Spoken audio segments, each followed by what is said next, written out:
Have you ever pulled into your driveway, put the car in park, and suddenly realized you have absolutely no memory of the last 40 minutes? I mean, you stopped at red lights, right? You felt the hum of the tires, you watched those white dashed lines flashing by, but your conscious mind, it was completely gone. It feels almost like a glitch in the Matrix, doesn't it? It's an eerie, deeply unsettling experience. There's this genuine sense of dread when it hits you that you are essentially just a passenger in your own body. But here's the crazy thing, it is incredibly common. Welcome to this explainer. Today, we are unraveling something known as highway hypnosis, or as some folks call it, white line fever. We're talking about that very specific trance state that hundreds of millions of drivers have personally experienced. We are going to explore how on earth you can safely pilot a multi-ton machine at 70 miles per hour while nobody is actually home. Here is our roadmap for solving this everyday mystery. First, the missing miles. 2. The psychology of automaticity.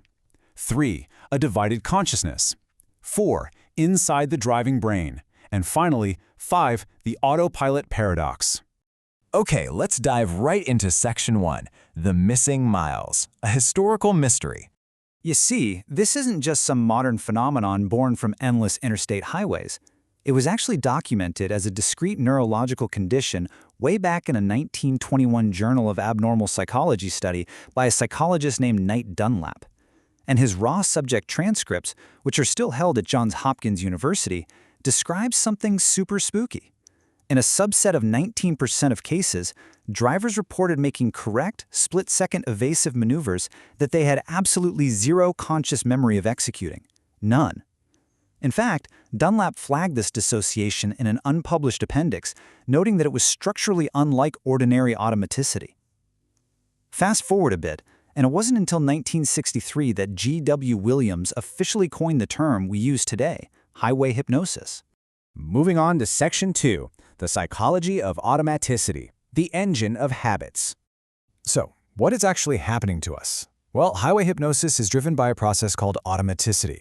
Basically, through learning and endless repetition, we turn complex tasks into pure muscle memory. It's an incredible evolutionary trick that frees up your conscious mind to, say, plan a speech or mentally replay an argument, while your physical body automatically handles the very real, very dangerous task of driving. Back in 1994, psychologist John Bargh mapped out exactly how this works with 4 key characteristics. First, you might not intentionally initiate this trance. Second, you're probably totally unaware it's even happening. Third, it has a super low cognitive load. And fourth, you might not even be able to stop it or alter it once it takes over. Because long, familiar drives require so little active brain power, your brain just goes, you know what, I'll let the unconscious take the wheel for a bit. Psychologists actually call this the centipede effect. It's based on this old fable called the centipede's dilemma, where a toad paralyzes a centipede simply by asking it how it manages to coordinate all those legs. The point is, conscious attention can literally disrupt automatic performance. If you think too hard about an automatic task, you choke. Which, honestly, raises a pretty unsettling question. What is happening when you aren't thinking at all? That brings us to Section 3, a divided consciousness. Who is in control? Researcher Philip Miracle points to something called the subjective threshold. This is where your brain sees the stimulus and reacts to it, but you consciously deny ever being aware of it. And this was dramatically proven in a 1964 Cornell Aeronautical Laboratory driving simulation study. This was actually commissioned by the U.S. Department of Transportation, partially declassified under FOIA in 1998, and buried in the National Archives. Listen to this. They found that subjects mid-episode actually responded to genuine emergency stimuli faster than fully alert control subjects. Yeah, faster. This reaction time inversion was so consistent across trials that the lead researcher noted right in the methodology section, the organism appears more capable in the absent state than in the present one. That is wild. This perfectly echoes a quote from way back in 1898 by early psychologist Boris Sidis. He talked about, quote, a secondary sub-waking self that perceives things which the primary waking self is unable to get at. Your consciousness literally splits. One stream is perfectly executing those evasive maneuvers, processing the road, checking the blind spots, while your primary waking consciousness is just off daydreaming about what you're going to have for dinner. Let's shift gears to Section 4, inside the driving brain, measuring the invisible load. So how do modern neuroscientists actually measure what this sub-waking self is doing? Well, recently, researchers set up a massive 2-hour driving simulation study with 36 participants just to measure this invisible cognitive load. They put drivers through a highly rigorous car-following task with mandatory overtaking, and they manipulated the environment, taking them from bright, sunny days right into thick fog and torrential rain, all while tweaking the levels of surrounding traffic. They used this crazy panoramic simulator with a force feedback steering wheel. But they didn't just look at standard, averaged-out brainwaves. That wouldn't tell the whole story.